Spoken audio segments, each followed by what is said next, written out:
Hello Internet, Andrew Wong here again for LPX Studios, bringing you a long overdue episode of another Q&A for the Gear S. I went through the comment sections for the last couple weeks and really picked and chose some of the questions that were asked that I thought I could address in this video. So without further ado, question 1. Will the Gear S work on other Android devices? And quick answer is no. And that's because the Gear S and all the other Gear devices, except for the Gear Live, they're running off of Samsung's Tizen software, which is different from the Android Wear platform, where it's running off Google's platform. So since they're running two different operating systems, they're not compatible. So you can think of it as a Macintosh and a Windows PC. They won't work with each other. So there's that answer. Now, next question. Can you unlock the Gear S? Like you would, how you would jailbreak the other phones or unlock AT&T phones to work on other networks. And as of right now, I haven't heard anything. I've looked online and there's no proper website to do it yet. There's a couple websites that claim to be able to unlock any Samsung device and stuff, but that's still a little sketchy for me. A lot of these things you can do on your own for free without having to pay anything. So I would just hold off on jumping the gun here. And right now, there's really no reason to unlock the Gear S unless you're really trying to use it as a standalone device. That means no phone, no nothing, you just want to use to watch, which no one really right now can recommend to you. So for right now, just keep it tethered to your phone and just use it as that. There's no need to unlock it at this point, in my opinion at least. Next question. Can you move apps from your phone to the Gear S? Now, I received this from a couple of commenters, and the answer is no, because the watch is running off Tizen. It can only run apps that are developed for Tizen. So all the apps that you download for your Galaxy device, that's from the Google Play Store, and which means it's running off Android. So you can't just simply cut and paste an Android app over to a Tizen OS platform. They're just not compatible. The only thing right now you can do is just receive notifications from the apps from the phone. So let's say your games, your emails, your videos, your social media, all the alerts that you would normally get on the phone are able to be transferred over. So you would manage that in the Gear Manager app, what notifications you want to receive. But for right now, you cannot simply click and drag apps over to the Gear S. Now, can I reply to messaging apps like WhatsApp and Line? No, unfortunately you cannot. It's the only things you can reply to using the keyboard on the Gear S is text messages and proprietary emails. So the email accounts that you would set up through the email app on the device. Those are the only two things you can reply to right now. You can still receive the notifications from those messaging apps and read them. You can read the entire text message, but right now you cannot reply. So unfortunately, you're kind of restricted in that aspect, but at the end of the day, do you really respond in 2 seconds, or do you really have to respond to all the messages you get? Maybe not, maybe yes, but for now, you cannot. Now, is the Gear S really a standalone device? Yes and no. It has the capability to be used outright by itself with its own phone number, not having to be tethered on the phone. But when you do that, it is literally a 1G or 2G phone like back in the day with the Motorola's and Nokia's. It's with web browsing capabilities. But in the modern era with everyone having these phones, you really can't access all the apps that you want to. And so it's non-comparable to any 3G or 4G phone today. At the same time, it also requires you to have a Galaxy device to tether to for all the updates and the initial setup. So in that sense, you're very restricted.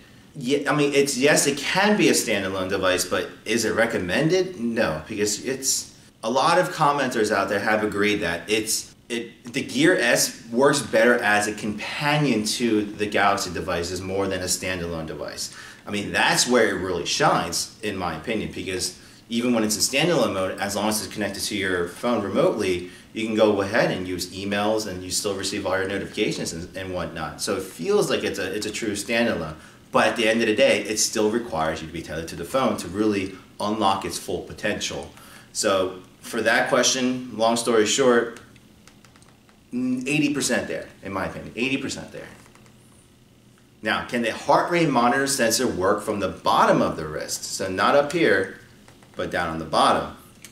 And yes, I tested this for a commenter a couple weeks ago, and it works just fine.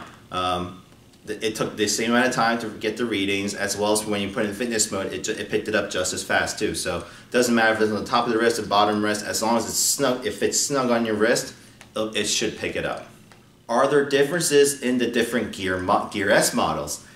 And yes, there is. There's differences between the Verizon and AT&T one. There's also differences between the US versions and the international versions. A lot of commenters have already told me that things like email, be able to respond to emails don't work on the European models apparently, the international version. So if that has changed, please go ahead and comment down below and let me know that's been addressed at this point. But as of right now, you cannot respond to emails even while you're tethered to your phone through the Gear S. And then there's some other differences that people have passively mentioned, but nothing major other than some apps not being available, some features, and then that's it. Sorry, that was pretty much all I heard. Can the Gear S pair with older Samsung models?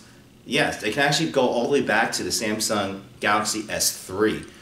You can think about it too, like the phones have gotten really good these past few years, but even a phone from now almost 3 years ago, you update with the latest Android and it's still up to date. So it still runs all the apps fine, it still runs everything just fine as it is. So yeah, I mean, even if you have a Note 1, an S3, S4, Note 2, you're just fine.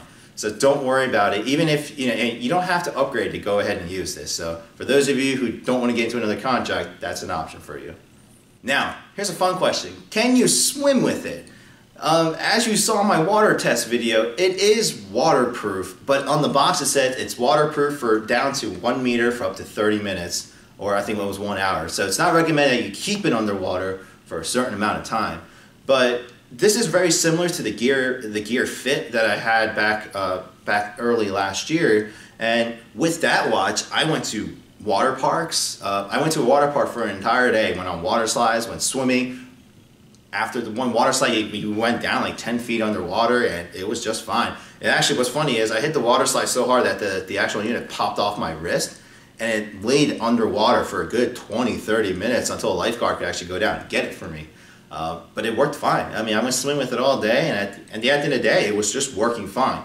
Now, I still don't recommend that you do it because I don't want to be the one responsible for it breaking on you if it does, because the box does suggest that you don't really do it for that long period. But I've had a couple other people actually comment to saying that they do it. Like they go to the LA Fitness and they go swimming with it, and it'll just be fine. It lasts all day long, and they've had no issues. And I don't foresee an issue, but just to protect myself, I'm telling you, I don't recommend doing it. But if it happens, that's all on you. But it should be okay.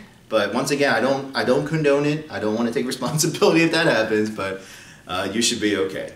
Do I need to get a data plan on the Gear S for it to work? No, you do not. Because this is, once again, it's just another Gear device, like the Gear 2 Neo and the Gear 1. It just, as soon as it connects to your phone, it works more as a companion device and as an extension of your phone.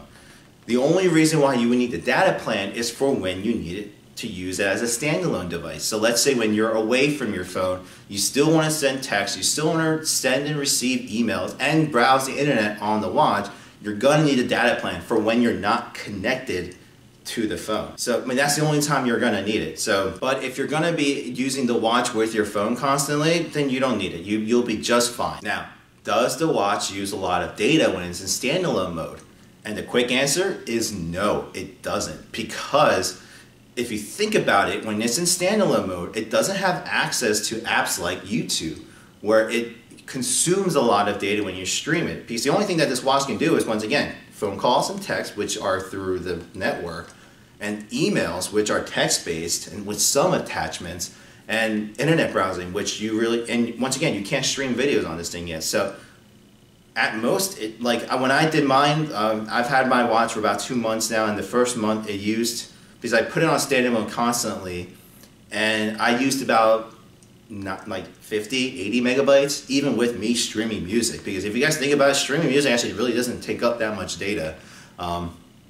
So it's fine. Like, and I think the base plan right now out there is 300 megabytes for a lot of these phone plans or the watch plans, and that will be plenty for you guys. Unless you're literally going to sit there and constantly send emails and keep browsing the internet non-stop, playing milk on it while it's in standalone mode, you'll be okay. Now, the last question I received was revolving around the Samsung wallet, where I kind of showed you guys that you can go ahead and put your membership cards onto your watch and use your watch to scan things. People ask if you can pay with things like Apple Pay kind of promoted.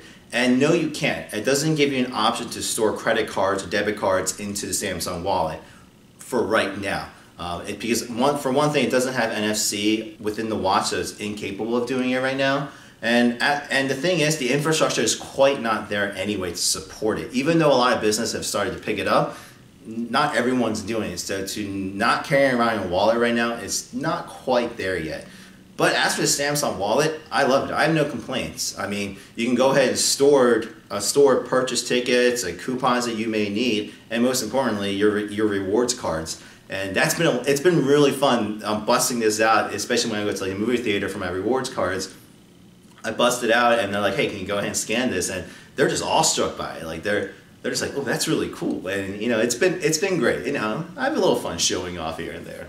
Well, folks, that's all the questions that I thought that were pretty relevant, that I thought that might interest you. If you do have any additional questions, please go ahead and feel free to comment down below. As you already know, if you see my comment history, I do typically respond within the same day. I make that a goal of mine to do, to reach every one of you guys. And lately, a lot more people have been asking a lot more questions. So it's been a little bit of a challenge, but I don't mind it at all because I've really enjoyed engaging with you guys. So on top of that, if there's any other Q&A videos that you guys want to see me do, like with the headphones or the Samsung Gear VRs, please go ahead and let me know down below. And if you liked or disliked this message, please hit that thumbs up or thumbs down. And lastly, if you haven't already done so, please go ahead and hit that subscribe button to support my channel. But once again, thanks for stopping by. I hope I answered some of the questions that you may have had. And if I didn't, I do have a whole entire playlist, which I will leave a link somewhere in this video for you to get to, where I have a bunch of how-tos and other Q&As that I have done for the Gear S. So if your answer is not found in any of those videos, you can go ahead and message me as a last resort or a first resort. I don't mind that at all. So thanks again for stopping by, guys, and I'll see you guys in the next video. Bye-bye. Hello, Internet. Andrew Huang here again for LPX Studios. Welcome to another episode of How To. Here's a quick tutorial on how to stream music through the Gear S using Samsung's Milk app, which is their version of Pandora. Now, two things, and while that loads, I'm going to go ahead and address the next two questions. So, two things that the watch does not have. So, number one, it does not have an IR blaster. So, meaning, so the people who are looking for the TV remotes and the remote controls, it doesn't have